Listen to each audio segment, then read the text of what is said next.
Assalamualaikum warahmatullahi wabarakatuh. Apa kabar semuanya? Semoga sehat-sehat ya, dan jangan lupa jaga kesehatan pastinya. Sebelum belajar dimulai, kita berdoa dulu dengan membaca basmalah yuk. Bismillahirrahmanirrahim. Untuk daftar hadirnya, silakan mengisi list di WA Group pada jam pelajaran ini ya. Hari ini kita akan belajar tentang makanan dan minuman yang halal dan haram.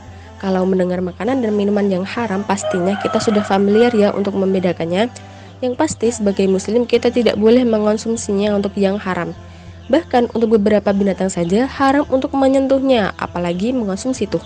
Tapi sebenarnya apa sih makanan dan minuman yang halal dan haram itu? Saatnya kita uraikan satu persatu. Pertama, untuk makanan dan minuman yang halal. Makanan halal yaitu makanan yang dibolehkan syariat Islam untuk dikonsumsi kecuali ada nas Al-Quran atau hadis yang mengharamkannya. Dengan kata lain, bahwa semua makanan baik berupa tumbuh-tumbuhan, buah, binatang, dan lainnya pada dasarnya adalah halal dan baik sampai ada dalil yang menyebutkan bahwa makanan tersebut haram hukumnya untuk dikonsumsi. Dalam Quran surat Al-Baqarah ayat 168, Allah berfirman, A'udzu billahi minasyaitonir rajim. Bismillahirrahmanirrahim. Ya ayuhan nasu kulu mimma fil ardi halalan thayyiban wa la tattabi'u khutuwati syaitan innahu lakum aduwwum mubin.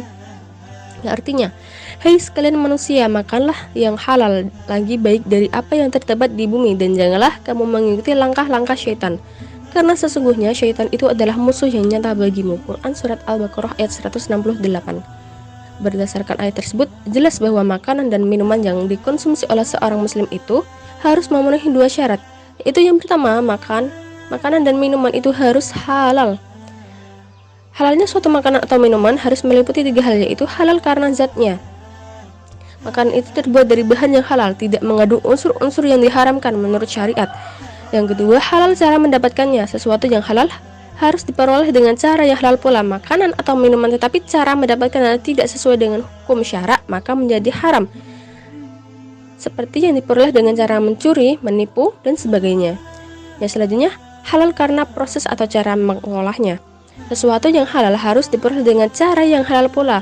Cara atau proses pengolahannya itu juga harus benar. Hewan seperti kambing, sapi, ayam, jika disembelih dengan cara yang tidak sesuai dengan hukum syariat, maka dagingnya menjadi haram. Atau makanan dan minuman yang proses pengolahannya dicampur dengan bahan haram seperti lemak babi, maka makanan atau minuman tersebut menjadi haram. Syarat yang kedua yaitu makanan dan minuman harus baik, artinya baik untuk tubuh dan kesehatan. Makanan yang membahayakan seperti mengandung formalin, mengandung pewarna tekstil, mengandung banyak lemak yang berlebihan, itu tidak baik ya. Sekarang jenis-jenis makanan dan minuman yang halal. Yang pertama, semua makanan dan minuman yang tidak diharamkan oleh Allah dan Rasulnya. Artinya semua makanan dan minuman itu boleh dan halal dikonsumsi sampai ada dalil yang menyatakan haram. Yang kedua, semua makanan dan minuman yang baik, tidak kotor dan tidak menjijikkan. Kalau makanan yang menjijikkan itu kan seperti buah yang busuk. Kalau minuman yang menjijikkan ya layaknya air cembelan haha. Yang ketiga, semua makanan yang tidak memberi madharat, tidak membahayakan kesehatan jasmani dan tidak merusak akal, moral dan akidah. Makanan basi itu membahayakan kesehatan, jadi tidak boleh dimakan ya. Selanjutnya, manfaat makanan dan minuman yang halal. A. Mendapatkan ridho Allah karena telah menaati perintahnya dalam memilih jenis makanan dan minuman yang halal. B. Menumbuhkan akhlakul karimah dan terhindar dari akhlak-akhlak tercela.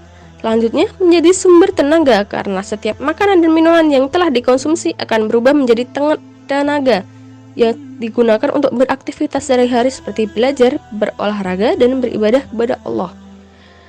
Kemudian, terjaga kesehatannya karena setiap makanan dan minuman yang telah dikonsumsi bagi tubuh itu bergizi dan baik untuk kesehatan. Kemudian terakhir, menjaga akal dan hati seseorang karena mengonsumsi makanan dan minuman yang halal akan berpengaruh positif pada pikiran dan hati seseorang. Sekarang kita uraikan tentang ketentuan makanan dan minuman yang haram.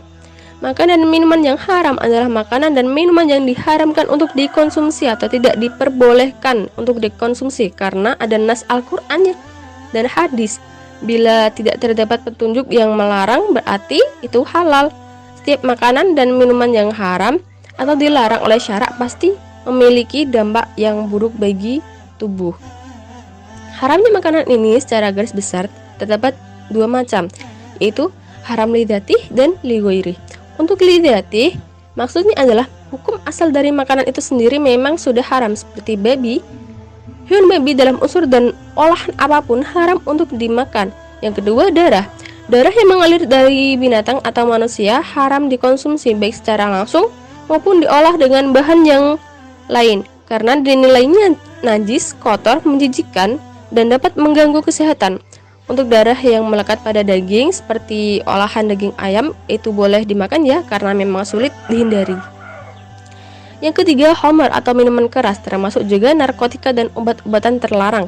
Dalam riwayat Imam Nasai, Abu Dawud dan Imam Tirmidzi, Rasulullah SAW bersabda yang artinya bahwasanya sesuatu yang memabukkan dalam keadaan banyak, maka dalam keadaan sedikit juga tetap haram.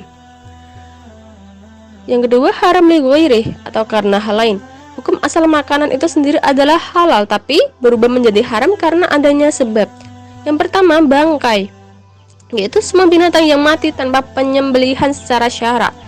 Jenis-jenis bangkai yaitu al-munhaqniqah atau mati tersekik, al-mauqudah yaitu mati karena pukulan keras, al-mutaradiyah yaitu mati dari ketinggian, an-natihah yaitu mati ditanduk binatang lain, binatang yang mati karena dimangsa oleh binatang buas, semua binatang yang mati tanpa penyembelihan seperti disetrum, hewan mati tanpa penyembelihan syar'i, hewan disembelih untuk selain Allah walaupun dengan membaca basmalah, semua bagian tubuh hewan yang terpisah dari tubuhnya.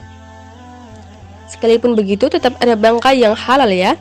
Yang pertama, ikan, karena ikan termasuk jenis air, hewan jenis air, dan telah berlalu penjelasan bahwasanya semua hewan air adalah halal bangkainya kecuali jenis katak.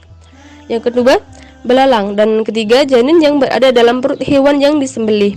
Diriwayatkan oleh Imam Ahmad, Rasulullah SAW bersabda yang artinya penyembelihan untuk janin adalah penyembelihan induknya.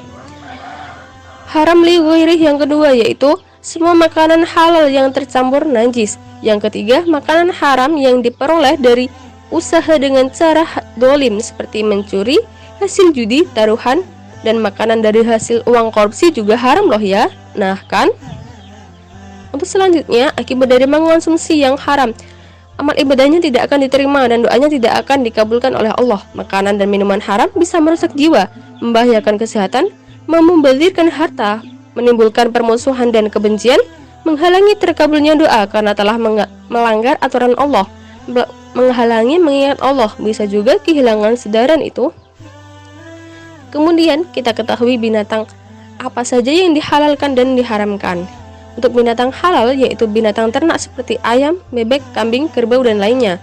Binatang sejenis belalang, binatang hasil buruan seperti kijang dan ayam hutan, binatang yang hidup di air kecuali jika dia beracun, kuda dalam hadis Jabir bahwasanya mereka memakan kuda saat perang Khaibar. Tetapi kalau di sini sangat jarang sekali ya. Selanjutnya, binatang yang haram yaitu binatang yang disebutkan dalam surat Al-Maidah ayat 3 seperti babi dan bangkai.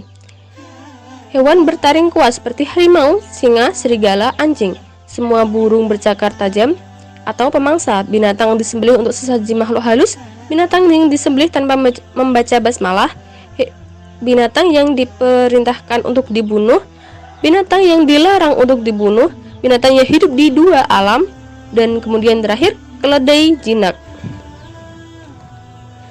Itu saja penjelasan yang saya sampaikan untuk tugasnya. Yang pertama, bagaimana cara menyikapi temanmu jika kamu diberikan makanan tetapi dari hasil yang haram? Yang kedua, bagaimana jika kamu membeli daging ayam tapi kamu tidak tahu apakah ayam itu disembelih dengan cara hukum syara atau tidak?